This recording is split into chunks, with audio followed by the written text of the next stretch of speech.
Hello, hello. Good afternoon, everyone. Thanks for joining today's Partner Spotlight with Silversea Expeditions, Reimagining the Antarctic Experience.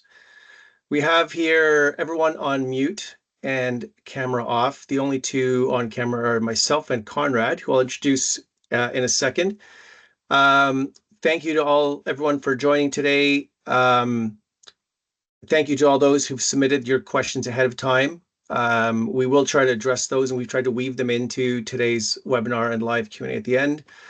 If there are other questions you have, you can use the Q&A feature or the chat feature to submit your questions. And then we also have our moderators today from the Polar Adventure Company. We have Clayton Anderson and Jason Hilliard in the background, who are going to be monitoring the questions coming in.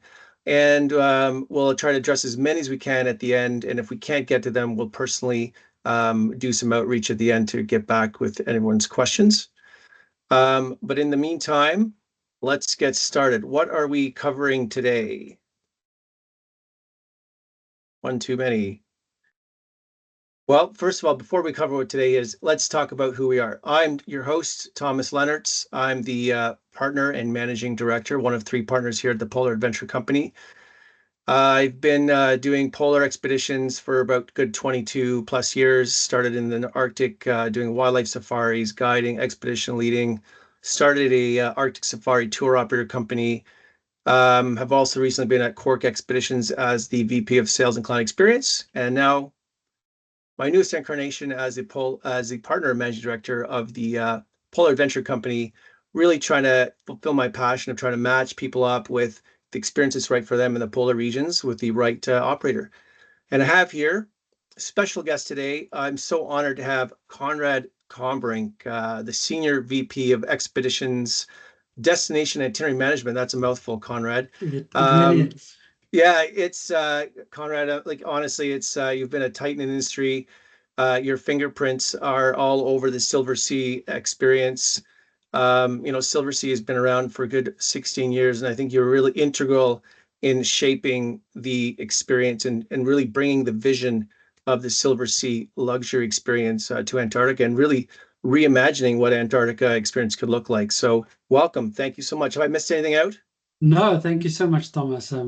It really has been a fantastic 30 years that I've been in this industry, and the last 18 years with Silversea, and to create something from scratch that has never been done before. I mean, luxury and expedition, and to be involved in this for the last 18 years has truly been very rewarding. Yeah, absolutely fantastic. So you're going to have quite a 15, 20 minutes, but in here's what we're going to cover with myself and with Conrad. We're going to talk a little bit about why the Polar Adventure Company, myself and Clayton and Jason, really love Silversea Expeditions, and also why our customers, for those of you who are on here, like to choose Silversea Expeditions and who is it right for. What makes Silversea unique, my expedition company? What excites Conrad about this upcoming season? And some highlights of itineraries, because I know Silversea sails the globe and a lot of warm water destinations.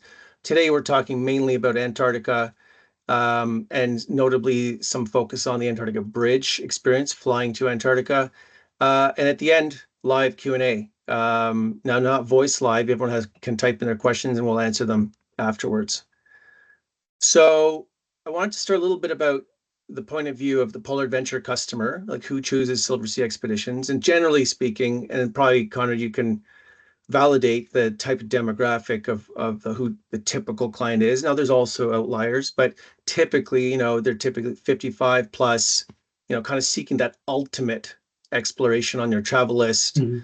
Love that kind of yacht-like vibe, high attentive service, and definitely wildly enthusiastic for adventure. This is a trip of a lifetime, and they want the best. Would you kind of agree? Or Yeah, absolutely. And they are active, but more so they're extremely curious.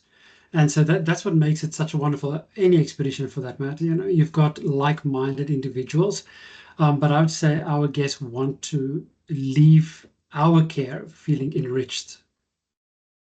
exactly. And as I go into this is like one of the where places that Silversea really exceeds is that the expedition team, 16 years plus operational experience in the industry, really a large expedition team, as ratios go Mhm. on the ships. I believe it's around 10-1, where the industry norm is like 15, sometimes 20-1, Mhm. depending who the operators are. Highly trained. You've done a lot of investment in training the expedition team with the And I Silversea think, Academy.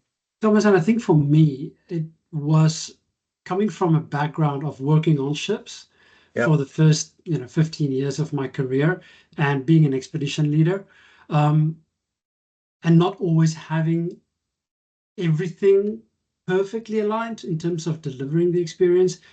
We really took what we learned from our time on board ships and focused heavily on introducing that at Silversea Expeditions. And we really had a white canvas to start off with, but truly the company and the leadership, both at Silversea and also Royal Caribbean, has been incredibly supportive to make sure that we deliver the incredible experience. So we have the resources available.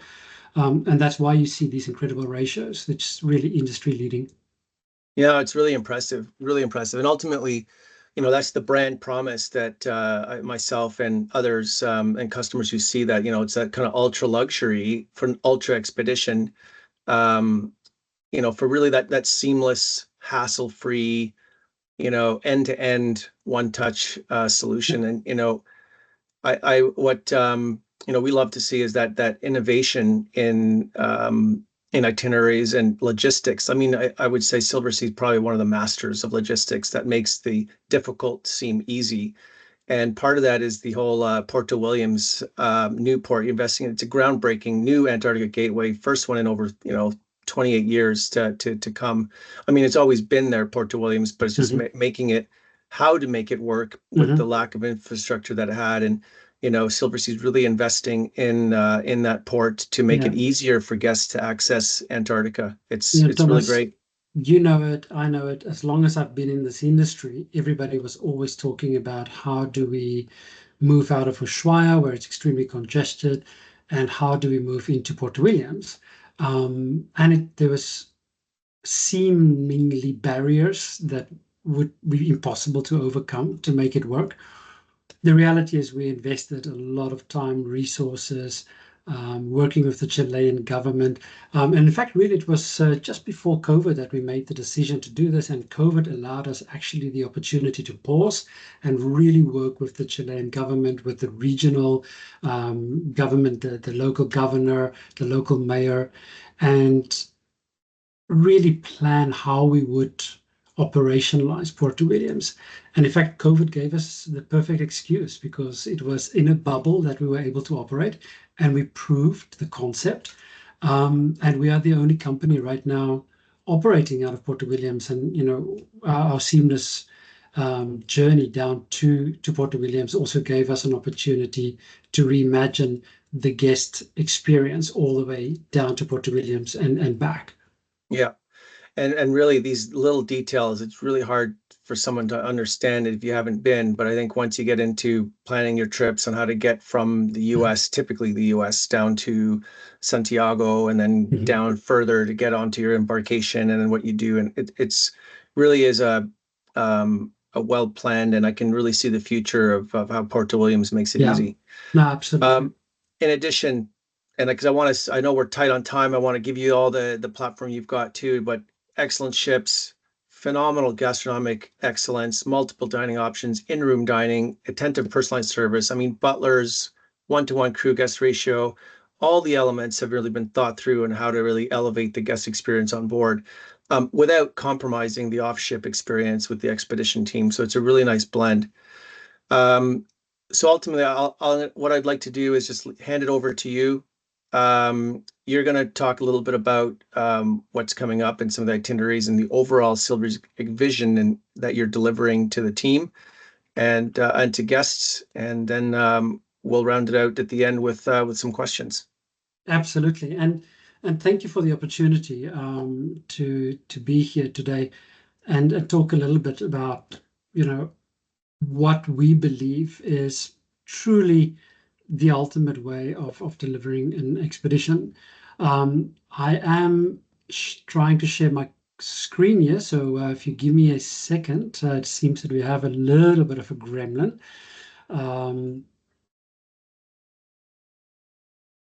And it's coming up now. Yeah, But you we know, can see it. I think what is important with Silversea is that right from the beginning, although Silversea has got a 30-year history, we're celebrating our 30th anniversary this year. Silversea has always had this history of delivering an exceptionally good onboard product. You know, it's a luxury company. So when we started 18 years ago with Silversea Expeditions, we knew we would heavily rely on the Silversea luxury element, but we never set out to be a luxury cruise line offering expeditions. What I'm trying to say is that we were always an expedition company. At our core, we were always focused on expedition since the beginning and will always be focused on that.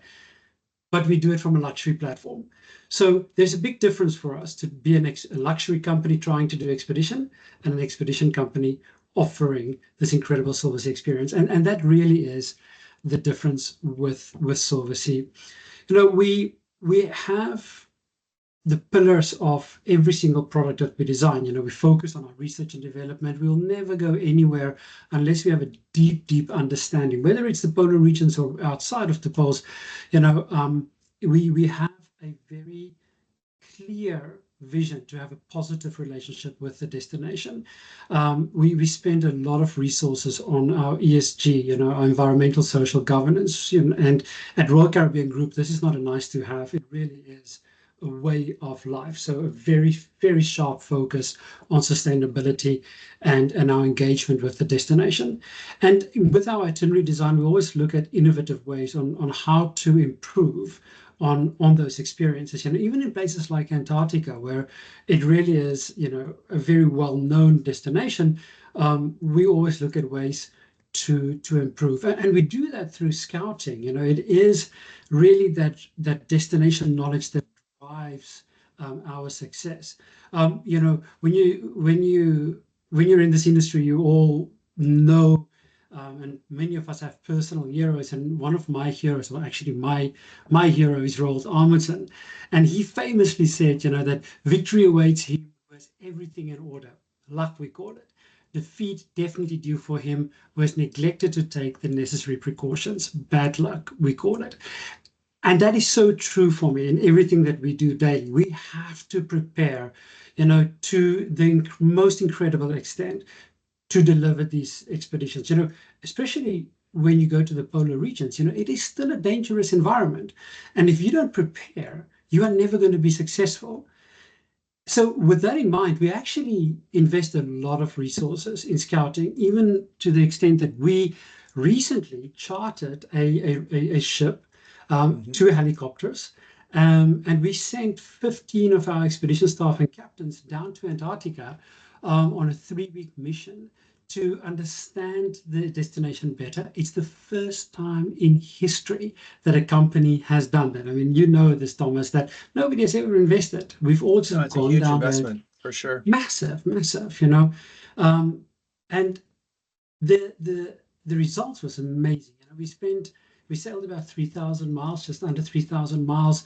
We surveyed about 270 nautical miles from the air, and we validated 22 new landing sites. Now, as you know, there are 54 approved landing sites with site guidelines. I mean, there are hundreds of approved landing sites by the Antarctic Treaty, but 54 has been validated, and we've now added 22 sites that we've prepared the site guidelines for, and that we are able to take our guests. Now, because we are good citizens, we are not keeping those sites and that information to ourselves. We think it is beneficial to the entire industry, and therefore we've made that information. We've invested in this, but we've made that information available to all the operators in Antarctica, because I think collectively we want to make sure that we have sustainable and environmentally friendly operations down there. And I think this is a huge step towards that. It's huge. It's really impressive. And just briefly, because before we go into the destination, which I'm really excited to talk about, but we have got it says here over 15 years of expertise, but we've been going for 18 years. But collectively, if you look at the team on board the ship and also the team shoreside that develop and deliver these experiences, we really have some of the biggest names in the industry that work for Silversea, and people with decades of experience in developing, planning, and executing these expeditions. And we have a very strong focus on our expedition team, and making sure that we have got the very best expedition team members for our product. It's probably disingenuous to say that we've got the best expedition team in the world. That is up for interpretation. But for our product, we know that we have the very best people that can deliver effectively on our vision, which is our vision statement is that nothing stands between you and the authentic beauty of the world. And our teams are so aligned with that. And we do that through training exercises, through pre-seasonal training, and through our very, very clear focus on the guest to expedition staff ratio. We do it on 3 beautiful ships. We've got the Silver Wind and Silver Cloud, who are sister ships. They started the Silversea story for us 30 years ago. But these ships have been converted into really amazing expedition ships, and really very firm favorites with our guests. And then we do have the Silver Endeavour that joined the fleet in 2022. It was an opportunistic buy. We didn't build the ship, but the company that did, unfortunately, and it really is unfortunate that they no longer operate expeditions, and we took the opportunity to buy the ship, and it truly is the most luxurious ship ever built. There's never been a ship like this. There probably will never be another ship built like this, and it truly is spectacular. We are so happy that the ship has found a home with us. We've mentioned the ratio. That is very important for us. Even though our ships have got 220, 250, and 270 guests, with the large expedition teams and the amount of zodiacs that we put on our ships, and by the way, Thomas, you and I've spoken about this. We believe in a very down to earth, very, I hate to use the word basic, but maybe a very traditional approach to expedition. We don't, and I'm always so careful when I say this because I'm not trying to company bash. There's a product for everybody. But we don't invest in helicopters or submarines. We invest in large expedition teams and training them and preparing them to deliver our product in an exquisite way. We invest in large Zodiac fleets. We've got anything from 22 to 28 Zodiacs, depending on the capacity of the ship. This collectively means, and together with our kayaks, means that we can get most of our guests off the ship at the same time. And that really is a big focus for us. Although there's a restriction in Antarctica of 100 people ashore at a time, by having such a large team and so many Zodiacs and kayaks, we can distribute the guests and distribute the guest experience, so that we maximize the time that our guests have off the ship. And that for us is, of course, very important. And we do that through Zodiac cruising. Our guests have hikes, they have got group walks. So we also cater to different levels of activity so that there is something for everybody, whether you're 96 years old and just want to go on a Zodiac cruise, or whether you're 40 and 45 years old and very active and want to go on a strenuous walk or hike or kayak. We have these opportunities for our guests. And then again, as I said earlier on, our guests have a very strong focus on education, and therefore we focus heavily on that through our lecture program, our onboard lecture program, our recaps, our briefings, and also the workshops that we conduct with our expedition team, including very in-depth photo workshops. A lot of guests truly enjoy taking photos, and we spend a lot of time working with our guests at everything from big, expensive photography equipment to how to take photos with your iPhone. So, it's, everything, something for everybody. You've mentioned the complexities of the traveling down to Antarctica, and by any stretch of the imagination, it's not an easy journey. I mean, we are going to the polar regions. We chose Santiago as a gateway.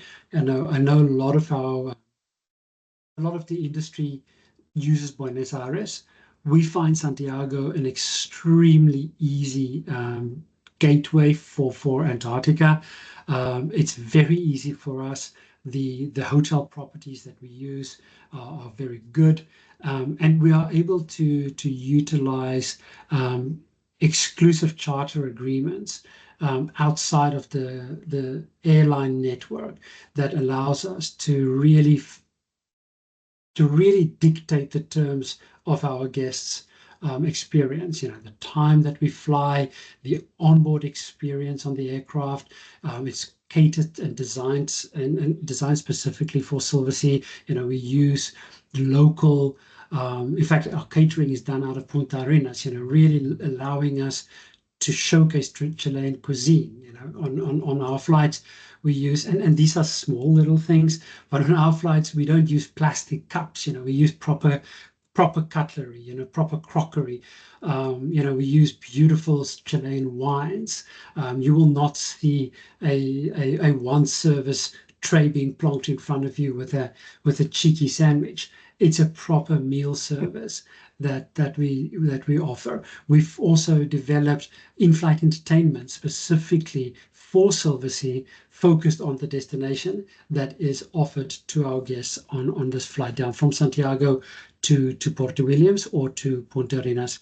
And even on the short flight to King George for our fly cruise, we have a very much elevated experience. Bigger seat pitch. We don't utilize all the seats, therefore we are able to increase the seat pitch on the aircraft. So just reimagining that guest journey, because so often that guest journey is neglected on Antarctica voyages. It's an industry problem. Guests have an amazing time on the ship, but the journey to and from the ship sometimes leave a bad taste. So we spend a lot of time reimagining that, and I think our guests have truly appreciated it. We offer three types of Antarctica itineraries. We focus on a Antarctica peninsula trip, which goes from Puerto Williams. You get on the ship at Puerto Williams. We sail across the Drake Passage for 2 days. Phenomenal bird watching and all of these amazing opportunities that the Drake gives. 6 days in Antarctica and then 2 days back up for a total of 10 nights in our care. Our longer voyage, the Explorers Antarctica, goes to the Falklands, to South Georgia. Of course, another time we can talk about South Georgia because that deserves a webinar on its own. And then, of course, going down to Antarctica before heading back to South America. What I am the most excited about is our continuing development of the Antarctic Bridge. Thomas, you know this. In the past, it was a very small group of people that was able to fly. Most companies said, okay, we're limiting it to one aircraft. We cannot make it work otherwise. And in true Silversea style, we're like, well, let's see how we can make it work. Let's see how we can enhance the journey. Let's see how we can change the experience in King George so that people don't have to walk in the cold or stand around outside of waiting for planes. So we really looked at that, and we are so excited that we are offering more and more of these fly cruise experiences, because the reality is it offers the guest that's time poor the opportunity to go to Antarctica. When we speak to our guests, so often we hear, I don't have 14 days to go to Antarctica. I want to, but I only have a week or 9 or 10 days.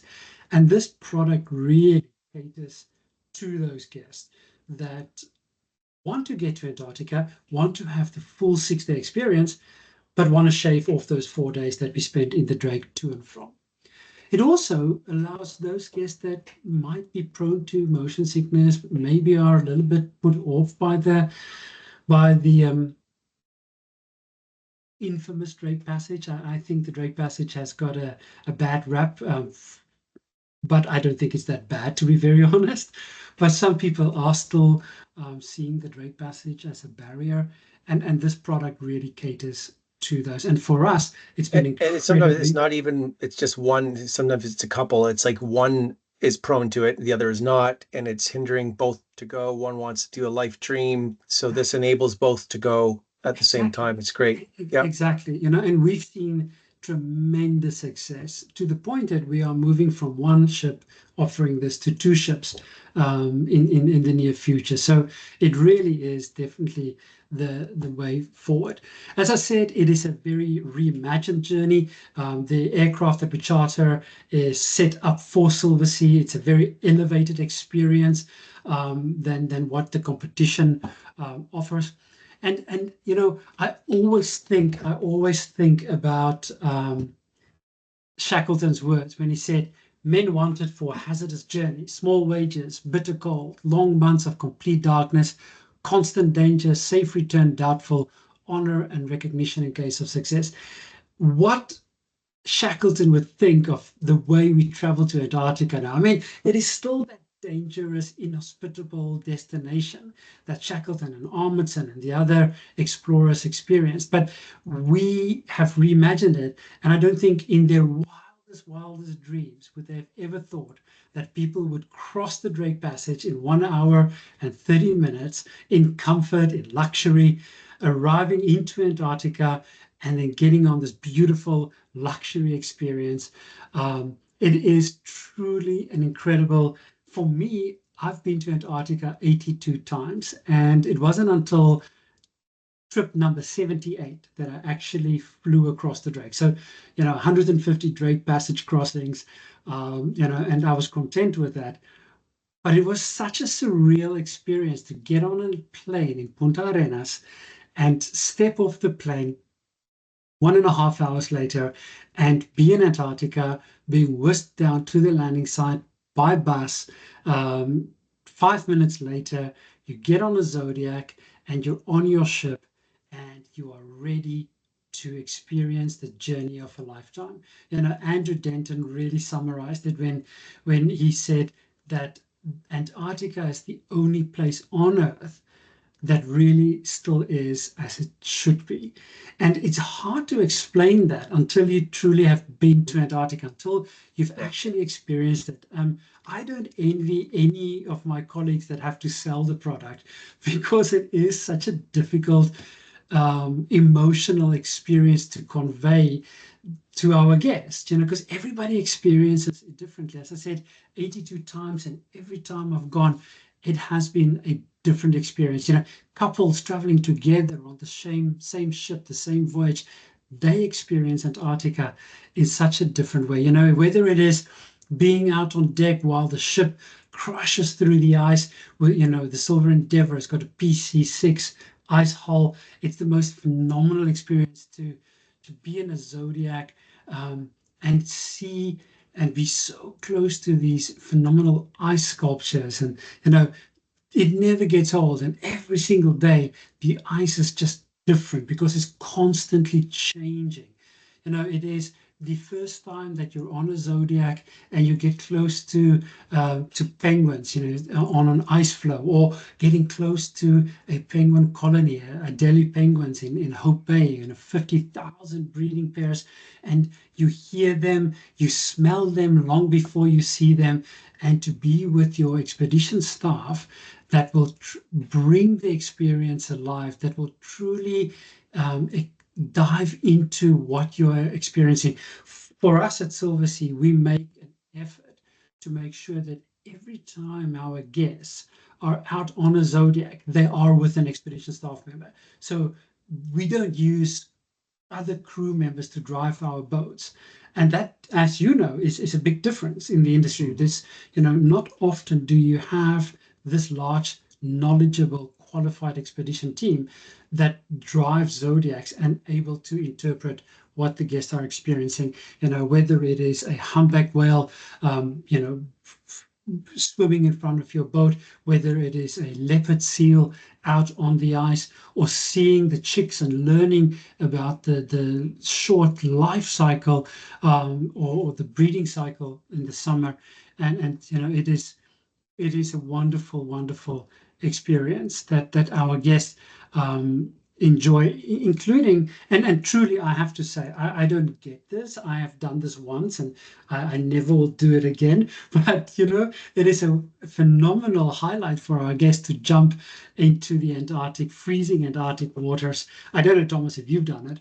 Oh, I'll do it every time. I You love do it it. every time. You come out feeling electric, and then it's exhilarating, and then you warm up pretty quick. No, I'll do it every time. I'll And let you have do it. I'll Yeah. let you do it. For me, I will go kayaking every time, because kayaking with our extremely qualified kayak guides, there's just something special being so close on the water, in a sea kayak, and going through the ice, getting up and close and personal. It truly is a spectacular experience. Our guide ratios allows us, of course, to be in small groups with our expedition staff, and learning from them. Our team is so passionate about expedition cruising, but really passionate about Antarctica, and passionate about sharing their knowledge with our guests. We have got an all-inclusive product, our pre-post cruise experiences. We've got, for our guests that choose our door-to-door program, we will pick you up from your home, we transfer you to your airport. We include international flights. We include charter flights, pre-post hotels as needed, luggage handling. So it really is an all-inclusive experience on our door-to-door. We take you from your home and we deliver you back to your home. We've got our luxury accommodation on our ships. As you already mentioned, Thomas, the all-inclusivity on board our ships. It's premium beverages. You can decide what you would like your minibar to be stocked with. You just speak with your butler on board. You can decide which pillows. We've got 9 different types of pillows. So ahead of your voyage, you can go online through our my activities page, and you can order your pillows. You can order the type of mattress you have, whether you want a hard mattress or a soft mattress.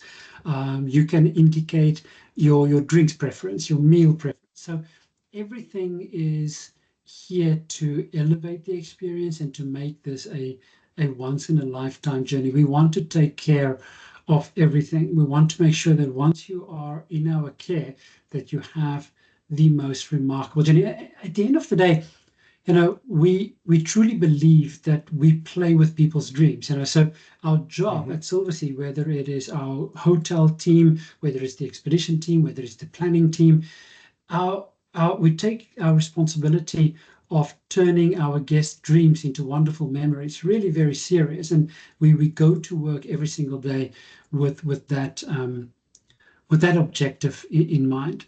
And I do think that we have some of the best people, and some of the most dedicated people in the industry to help our guests achieve their dreams. We do have some wonderful opportunities right now to sail with us to Antarctica. There's a $2,000 saving on our door-to-door inclusive fares, a $1,000 on the port-to-port. That's our guests that want to book their own air to and from Santiago. And even with our port-to-port, our guests fly into Santiago.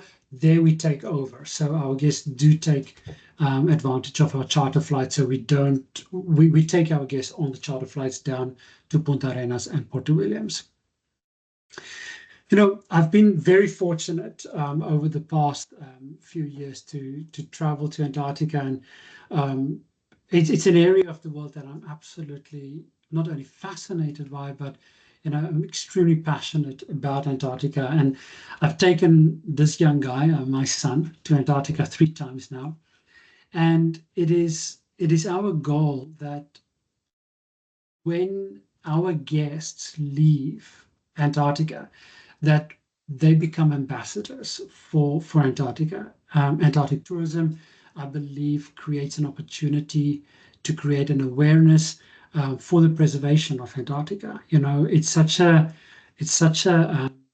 fragile political structure that governs Antarctica, and we need to make sure that we advocate for the preservation of this governance structure, that no one government can take advantage of the continent. It is a beautiful place. It's a unique place, and um, you know, I'll end with this quote from Richard Burt. It says, "I'm hopeful that Antarctica, in its symbolic robe of white, will shine forth as a continent of peace, as nations working together there in the course of science set an example of international cooperation." And by creating these ambassadors, by taking these guests to Antarctica, I hope that we can spread the message so that Antarctica, in its form as it's meant to be, is preserved for my son and for his kids in the future. Well, that's Thank you, great. Thomas. That's great. That's awesome. Thank you so much. And I love that you got your son down there 3 times. I'm still hoping to get my kids down there. Mine are 9 and 7, so I have a little bit to go before they go. But actually, He's 9. My son is 9, so we should do it together. absolutely. One little story here for everyone to listen in, and how this ties into the fly cruise is when my kids were very young, I'd say 2 and 1. My wife and I did a fly cruise down to Antarctica, and we did a door to door from Toronto, door to door, 9 days. And it was great because we were time poor, right? We had, how long can we do childcare for? How long can we have them away? How long are they willing to watch them? How long can we be away from the kids? And it was a perfect trip to do it. And you're right, it was landing in Antarctica, not doing the Drake Passage is it's an adrenaline filled trip because it's your go go go. Whereas Drake Passage, when you're going through it, there's a lot of downtime to read, relax, and so. But if you're time poor, like we were, or if others are looking to squeeze in a trip during the holidays, especially Christmas and New Year's, you're really maximizing your holiday time, minimizing your vacation time, and get a trip in. So it's good for that. Um, so I know we're definitely short on time now. We're at the end of our time here, so we're going to just see if I can get to the next slide here. You did allude to it on your pricing. Everyone who has attended or does get a complimentary 250 USD savings, courtesy of Silversea, off their booking on any new booking on a Silversea voyage before July 5th with the Polar Adventure Company. And at this point, I want to say, first of all, thank you, Conrad, for coming and giving us a bit more information on the back office of Silversea. But I'm going to actually ask Clayton and Jason if you guys were monitoring the questions coming in. First of all, are there any questions? And if so, let's have the first one. Yeah, Thomas, it's Jason here. Just a couple quick questions, I guess, that have come in. The most recent one is in regards to how many months in advance is it best to book? Thomas, you want to take that one? Well, ideally, a lot of the companies right now is the more time you have, the better is the quick answer, because typically expeditions cruising, unlike other travel to Europe, is very short windows, but expedition cruising is a very long window of booking. You typically want to have your pick of itineraries and then cabin choices. And so, I'd say a year is generally a guideline. You can get shorter. I mean, you can book next month if you wanted to, but then your pick of cabins or voyages becomes limited, typically to the higher end cabins, because that's what's left. So I'd say on average, at least a year out, maybe less. Or you can call the Polar Adventure Company, we'll find you the good deal, the right trip for the right price for you. Go ahead, Conrad. Yeah, I would agree with that. I think what I do see, what we have noticed is with the fly cruise, unlike with the longer voyages that tend to sell out like a year or more in advance, with fly cruise, we do have more opportunities closer in. So if anybody wants to travel still this season to Antarctica, we actually have some space available. So, I think the best is always to decide, you want to go, which time of the year you want to go, and then to give Polar Adventure Company a call, and we can see what's available. Jason, over to you. Yeah, it's a few more trickling in. I think we could probably go through them fairly quickly. What is the minimum age that Silversea has for children to be able to join? Yeah, that's a great question. The safety of our guest is always a priority for us. And although we will accept children from the age of 1, we will not be able to, at this stage, accommodate any children under the age of 5 on the Zodiacs. We've spent a lot of time looking at this, and we feel that that is the responsible thing to do. Children above the age of 5, we find, are able to follow the instruction of the crew. They're able to, at that stage, sit on the Zodiac with their feet touching the floor of the Zodiac. So all those things went into our decision-making process. I know other people might not do that, but for us, the safety of our guests always will be priority. And so that's at the age of 5, we start accepting children on the Zodiacs. Thanks, Conrad. There's another question here regarding more about the terms and conditions of booking, I guess. It's about when is the deposit, sorry, how much is the deposit and when is full payment? Yeah. So again, it depends on when you book. We sometimes run specials. At the moment, it's a 15% deposit. Normally, it's 25. So right now, we are running an offer for a 15% deposit, and it's due when you book. We generally give our guests an option, so you can phone in, you can make an option. At that stage, it is only an option. It is a confirmed booking once we receive the deposit, and then there's payment due at different times, but generally between 120 and 150 days before departure, we expect full payment. Yeah. Great, thank you. Then the last question, I think to probably wrap it up, will be something in regards to the activity on board. So more of the sort of, I guess, the day in the life. The question is asking, what does it mean to have an active adventure with Silversea Expeditions? Yeah, it's a good question. Our goal, as I said earlier on, is to maximize our time off the ship. But in places like Antarctica, we're also very aware that you don't always have to be off the ship to have an amazing experience. So for us, we try to balance the guest experience. Number one priority is time off. So we have minimum two. Sometimes we can even get 3 activities on the rare occasion off the ship, whether that's Zodiac cruise or whether that's a landing. So traditionally or normally we would start by 8 o'clock in the morning with the first landing. But that does not mean we always start at 8. We can start at 6 o'clock in the morning in South Georgia if the weather conditions need. And for us to get ashore, we'll do 4 o'clock in the morning quite easily. In fact, we will never have our day dictated by our meal times. In fact, we have our meal times dictated by our shoreside activities. So we need to be clear on that.